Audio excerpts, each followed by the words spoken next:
So we're at the point now where I'm going to get into the 5 truths.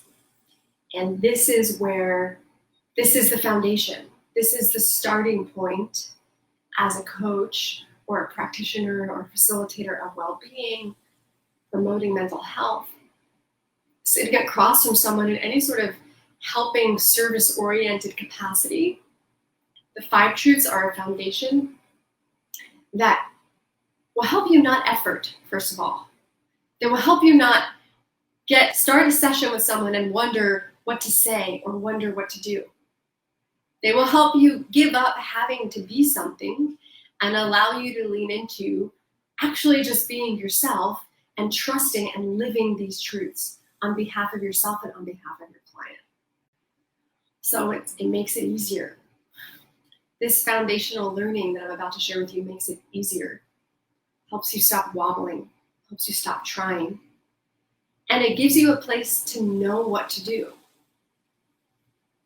It's really helpful. And honestly, I use them all the time. Like there's some moments where I'm with a client and I'm not sure what to say next. And what I do is I give up and I lean back into the 5 truths and then we get back on track. Okay, so I'm going to get into them now. The 5 truths. The first truth.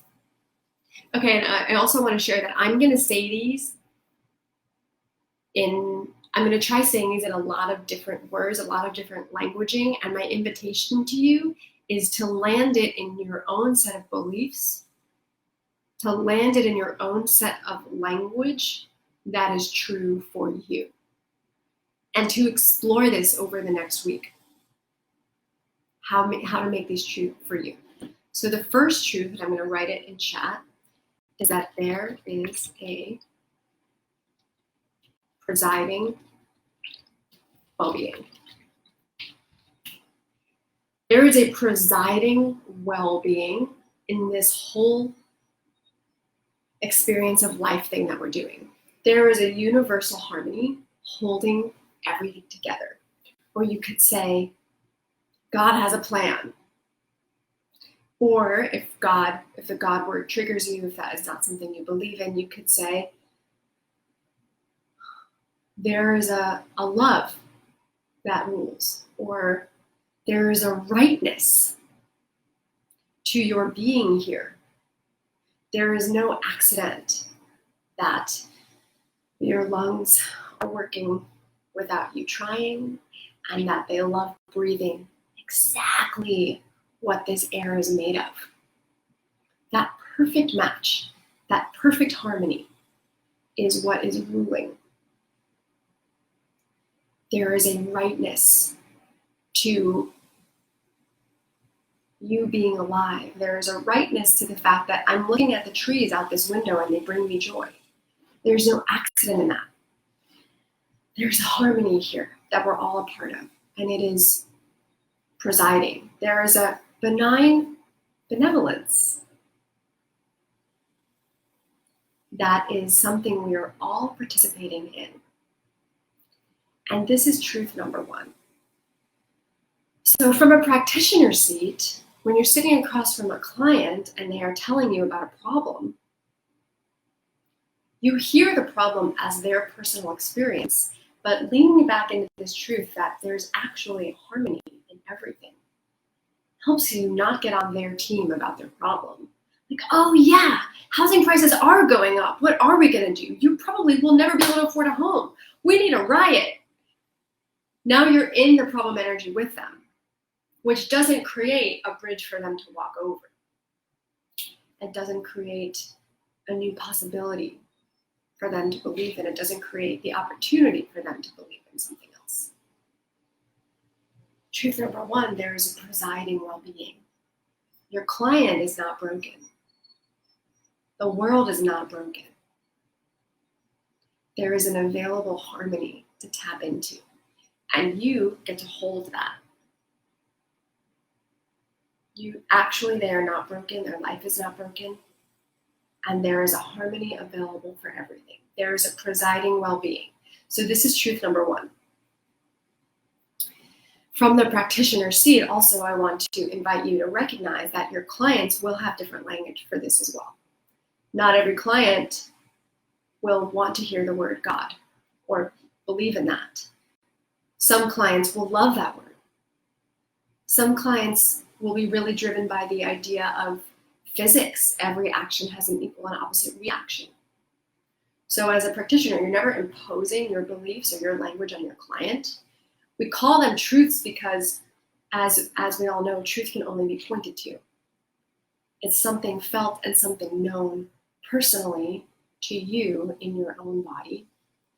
And as the facilitator of your client's well-being, you want to speak to their truth. You want to speak to and point to their knowing that there is a presiding well-being, if it serves in that moment. And you hold that bridge for them. This well-being can be found in just slowing down and finding your breath. Like if a client is in panic, if we just slow down and breathe, notice that the floor is not falling out from under you. The chair is still holding you up. Well-being can be found everywhere. Everywhere. Truth number one, there's a presiding well-being. Does that land for you guys? Am I making sense? Is there a way for you? Is that laying a place for you to explore this for yourself in a way that you can know it?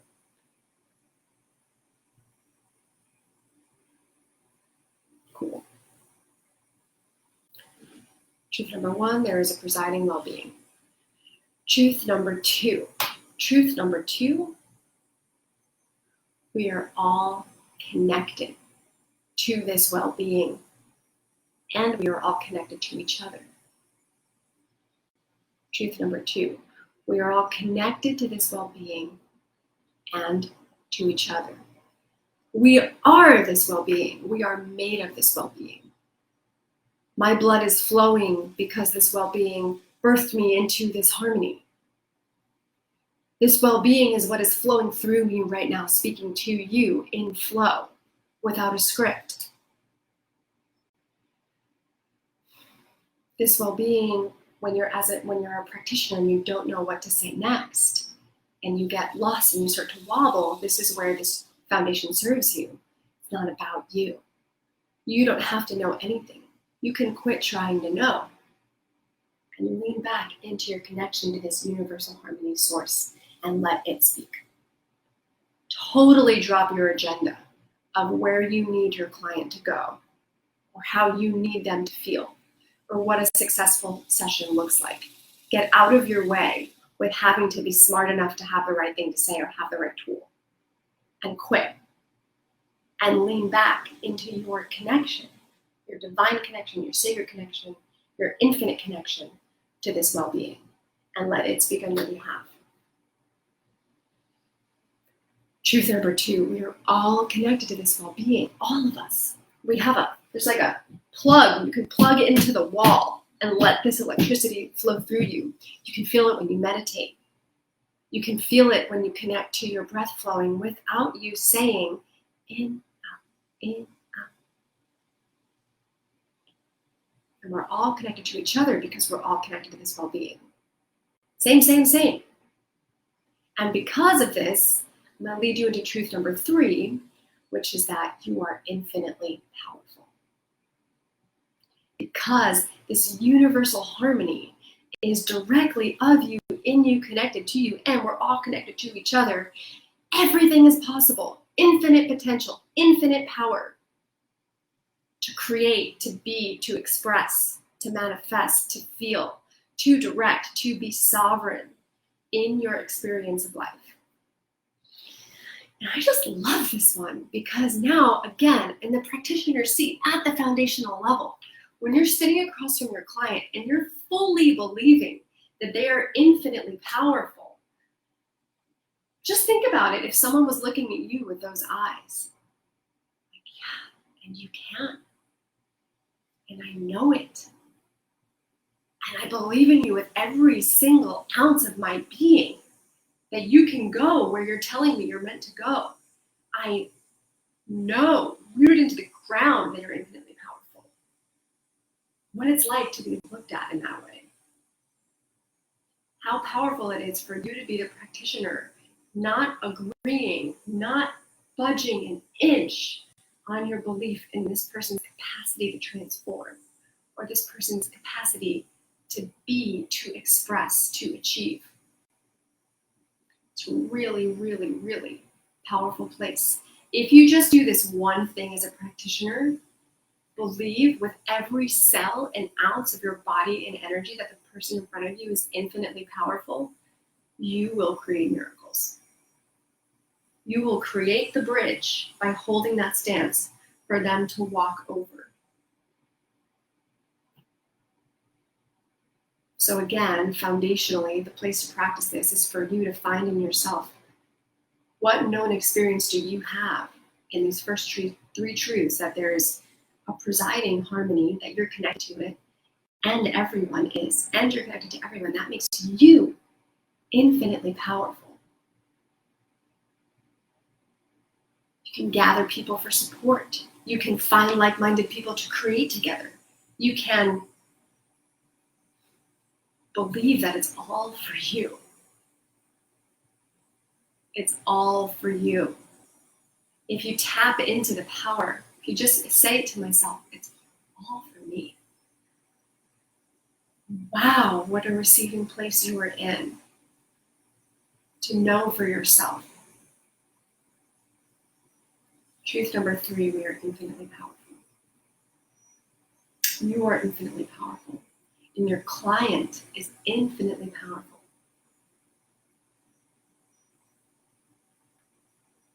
Now I'm going to go to truth number 5. This truth is just the jam.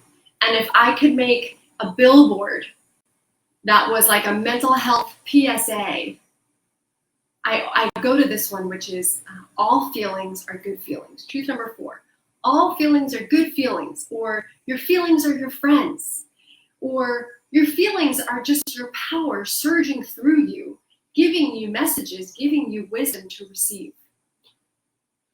Sure, there are feelings we don't maybe love to feel, like maybe we don't jam out on guilt and shame. Maybe we don't want to spend hours and hours with them, but they are parts of you. And all of you is good. All of you is good. Every ounce of you is good. And all your feelings are good feelings because they're just parts of you having an experience. And what this truth does is it gives you the space to welcome yourself. It gives you the space to welcome yourself and that thing you feel shameful about, or that thing you feel guilty about, or the sadness that you don't want to experience and you're pushing away. It gives you the space to welcome it in. Because when you welcome in your feelings, what you're actually doing is welcoming in yourself. You're welcoming yourself back home. And you're uniting this energy that's partitioned off back into you so that you can take all of your power to go in the direction you want to go in. All of your power can go towards feeling joy, or can go towards building that business, or can go towards loving your partner, or can go towards whatever it is you're creating from an internal feeling place, or from a I can now hold it in my hands place.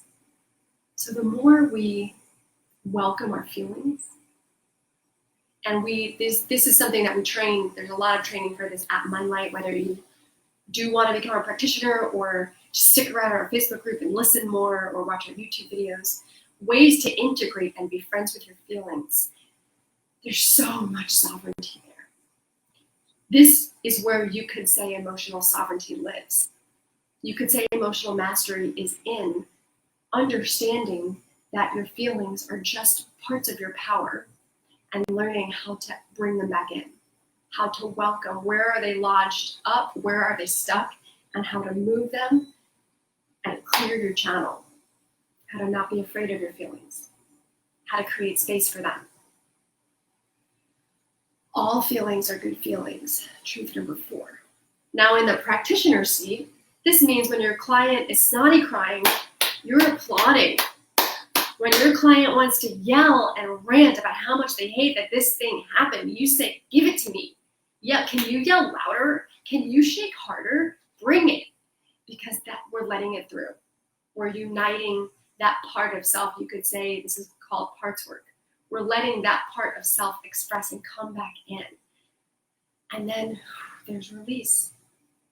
And then we can get back to neutral. So as the practitioner, you're welcoming all the feeling places. You're guiding your clients into that welcoming. And there's a whole art there. I could zoom in and we could spend 8 weeks just on guiding your client to feel their feelings fully. Truth number 4, all feelings are good feelings. And now I will go to the last truth, which is truth number 5. And this is that we create from the inside out. We create our reality, we create our experience of life from the inside out. Or sometimes I just say, as within, so without.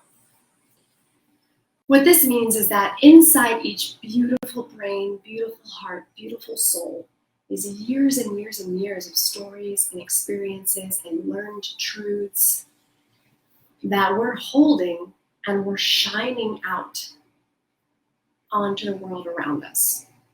What's happening inside of us, we are shining out onto the world outside of us. It's how we understand things. It's how we make sense of things. Also, from an emotional place, you could say this is how we are creating. I feel sad, and so I'm seeing, it's actually changing my brain chemistry. It's changing what parts of my brain are activated, and it's changing how I see things. I've actually, funny enough, noticed that when I'm in a place of conflict with my partner, he looks different to me. He looks like a less attractive person. And when I'm really in love with my partner, he's hot as fuck. He's like the stunning specimen of a man. Has he actually physically changed in appearance day to day? No. Is that crazy? It's where I'm coming from that changes the way things look and feel. You're emotional, and in this way we could say we're always emotionally creating. What I'm feeling is changing what and how I can see.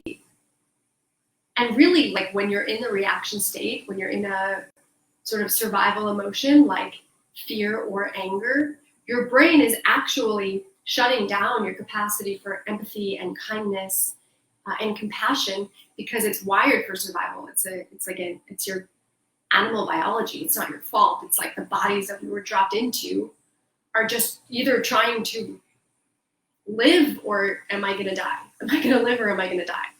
And these fear states, these reactionary states, emotional states, guilt, shame, fear, anger, even apathy, they give us the perspective of only looking for threats so that we don't die. And when we're looking for threats, what are we not looking for? Love, opportunity, we just can't see it. So as within, so without. Our inner world is giving us our outer world. And this is why emotional sovereignty is so powerful. Because when you really can take responsibility for that, when you really hold this truth, then there's a way that it can feel shitty, like, fuck, it's all my fault, but also, it's all in my power. Lillian has said, if you want to change the world, start with your inner world. And I think there's nothing more true than that. We always go within. If you want to shift the way you're experiencing your job, you're experiencing your car, you're experiencing your kids, go to the roots of where you're generating from. What are the beliefs I'm living out? What are the emotional patterns that are running through my system that are practiced? And how can I make a shift there? Truth number 5, as within, so without. And this is also why, so sitting in the practitioner seat, we're looking for where your client is generating their problems from, where your client is generating their limiting beliefs from. Because that, when we shift the root of where that's planted, when we resolve that trauma, which we can say trauma is just unintegrated emotion, when we can get in touch with that emotional place and neutralize it, then we can create something new. We shift the internal so fully that we can change the human being. We can change the being place. The generating place is the being place in a person. This is magical work. This is deep God work, sacred work. And that, my beautiful friends, those are the 5 truths.